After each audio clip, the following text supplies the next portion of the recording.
Assalamualaikum class 5 students, this is Madiha Zaman. This is lecture number 88 and the subject is computer. We were reading about the uses of computers in hospitals के hospitals में जो है वो computers हमें किस तरह से जो है वो फ़ायदा देते हैं, किस तरह से काम आते हैं हमारे। इसमें हमारे पास सेकंड हेडिंग जो है वो maintaining patient record, maintaining records of the patient right from the moment they walk into the hospital through their doctor visits, tests, procedures, if any medication prescription is crucial.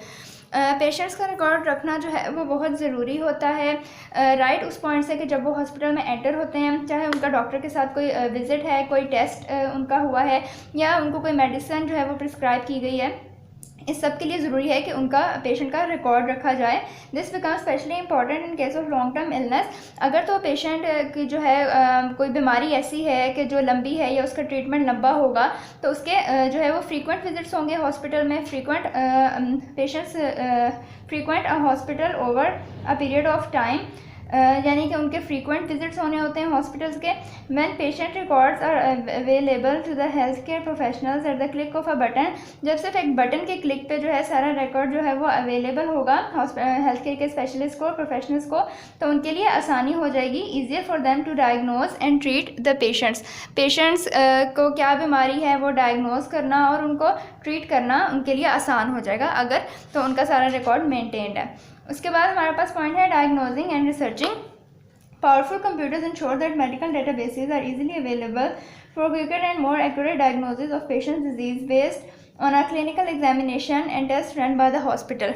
अगर तो जो है वो patient को जो है उसकी डिज़ीज़ जो है वो क्लिनिकल एग्जामिनेशन यानी कि क्लिनिक में उसका सिर्फ जो है वो मुआयना किया गया है या हॉस्पिटल में उसके टेस्ट किए गए हैं, तो इसके लिए मतलब एक्यूरेट डायग्नोसिस जो है, अगर आप चाहते हैं कि बीमारी सही तौर पे पकड़ी जाए, तो उसके लिए भी मेडिकल डेटाबेसेस जो है वो डॉक्टर्स के पास क्विकली अवेलेबल होती हैं। डेटाबेसेस भी कह लें कि एक तरह का रिकॉर्ड होता है, पेशेंट का रिकॉर्ड रखा जाता है कि उसकी हिस्ट्री क्या थी, और ये सारा डेटाबेस जो है वो डॉक्टर्स को फौरी तौर पे अवेलेबल होता है। Maintaining computerised records of the different diseases also helps the hospital in performing it's on localise research. और डिफरेंट बीमारियों का अगर जो है वो रिकॉर्ड मेंटेन रखा गया है, उनके रिसर्च के बारे में, उनके बारे में अगर पढ़ा जाता है, रिसर्च की जाती है, तो ये भी हॉस्पिटल को जो है वो फ़ायदा देता है लोकलाइज रिसर्च में, which can be useful in case of emergencies. कि अगर एमरजेंसी हो जाती है, कोई पेशेंट ऐसी बीमारी के साथ आता है और उस बीमारी का डायग्नोसिस का और उसकी ट्रीटमेंट का रिकॉर्ड ऑलरेडी है हॉस्पिटल के पास, तो उनके लिए आसानी हो जाती है।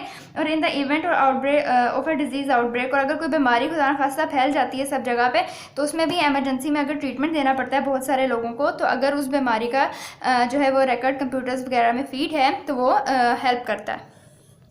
उसके बाद नेक्स्ट मेन हेडिंग है हमारे पास कंप्यूटर्स इन बैंक्स। कंप्यूटर्स जो है वो बैंक में बहुत अहम रोल प्ले करते हैं। बैंक जो है वो ऐसे फाइनेंशियल इंस्टीट्यूशंस होते हैं जहाँ इंडिविजुअल यानी कि इनफरादी तौर पर लोग या बिजनेस, जिनके बिजनेस होते हैं, वो अपने पैसे रखते हैं और पैसों को निकलवाते हैं ट्रांजैक्शंस के थ्रू। कंप्यूटर्स जो हैं वो बैंक्स में यूज़ होते हैं कस्टमर का भी रिकॉर्ड सिक्योरली रखने के लिए, और बैंक की ट्रांजैक्शन यानी कि अगर मनी को एक जगह से दूसरी जगह जो है वो ट्रांजैक्शन करनी है तो उसके लिए भी कंप्यूटर्स इस्तेमाल होते हैं।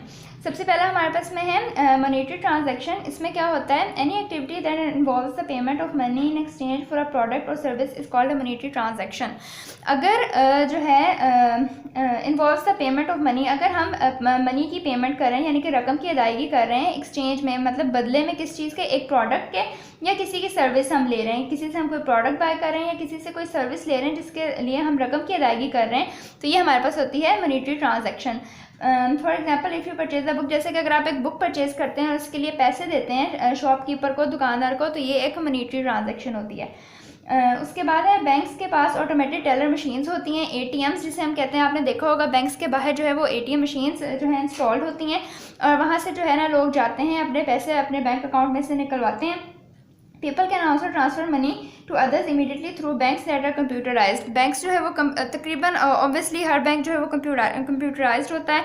लोग जो हैं वो जाके बैंक से जो है ना वो एक जगह से दूसरी जगह अपने पैसे भी ट्रांसफ़र कर सकते हैं। किसी और शहर आपने पैसे भिजवाने हैं, किसी और मुल्क भिजवाने हैं, तो ये सारा सिस्टम भी जो है बैंक्स में मौजूद कंप्यूटर्स की वजह से होता है। इसमें हमारे पास है नेक्स्ट है online banking facilities. Online banking facility में क्या होता है, bank store customer data on computers with huge storage spaces. Banks जो हैं वो ऐसे कंप्यूटर्स पे जो है वो अपने क्लाइंट्स का कह लें अपने कस्टमर्स का डाटा रखते हैं जिनकी बहुत ज़्यादा स्टोरेज स्पेस होती है। ह्यूज का मतलब बहुत ज़्यादा। ये डाटा जब इजीली अवेलेबल होता है तो क्या हमें फ़ायदा होता है, allows them to provide online banking facilities to their customers.